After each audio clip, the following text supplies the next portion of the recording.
Hey guys, how are we all doing today? My name of course is Michael and welcome back to another video commentary. So I wanted to talk a little bit about Black Ops 3 because during E3 it kind of got unfairly brushed under the rug for me because of how many other really cool first person shooters were being shown off. Of course I'm a big Halo fan, so Halo 5 Guardians was a big game for me. You had Star Wars Battlefront, which also looked really incredible, but I'm also very concerned about that game, which is for another video for next week maybe. And then you also had Rainbow Six Siege as well, which looked really cool, really different. So Call of Duty Black Ops being a carbon copy almost of every other game before, it kind of got brushed under the rug unfairly, so my first impressions just weren't very high at all. I was considering not buying it 100%, but now my opinions have slightly changed. I'm considering buying it. I'm like 50-50. I might wait for a week or two after launch and wait for the good reviews to come out and that kind of thing before I buy it, but I don't know. At the moment it looks really cool. It looks like a toned down version of Advanced Warfare, a built upon structure of Black Ops 2, which of course I've played that game to death with my friends, so I'm going to give it a second chance, and I wanted to talk about my opinions and things of the game. So the first thing that I noticed in everybody's gameplay is how often they use this white gun. I don't remember what it's called, but it seems really powerful and everyone says it's the best gun in the game so far. So it wouldn't surprise me if it becomes from one of the best guns in the game to one of the worst guns in the game. We have seen that happening before and it does suck because it looks really cool. So the first big thing that we notice is the movement mechanics. They've obviously nerfed it a lot from Advanced Warfare, which is a great thing because that game looked very twitchy, very jumpy, and I didn't like it at all. I can imagine if I played that game I'd rage like in the first match and then just not play the game again because of how annoying that movement system looks, but that's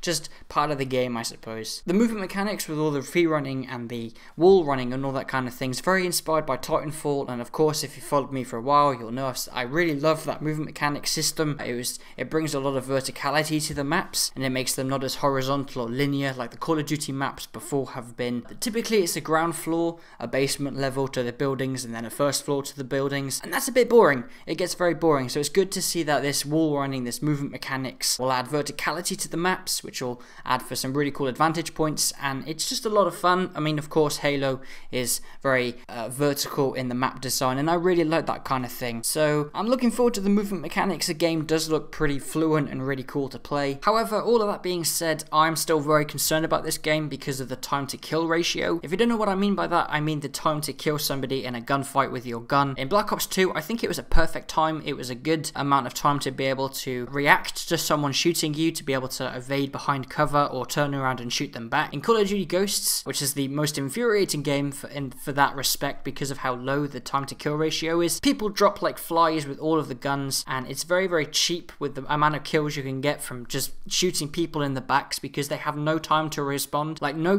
person's reaction time is quick enough to be able to fight back from the gunfights in Call of Duty Ghosts, and it seems a similar thing is in Black Ops 3, and I really hope that's not the case. I guess I won't know until I play it, but that could ruin the game for me. It's a potential game breaker because I come from a Halo background. I'm used to a very slow time to kills, and I think it takes more skill to be able to kill someone when you're both able to fight properly in a gunfight without any sleazy, cheaty tactics. But that's my first opinions of the game. If you enjoyed, don't forget to leave a thumbs up, subscribe if you're new, and as always, I'll see you around.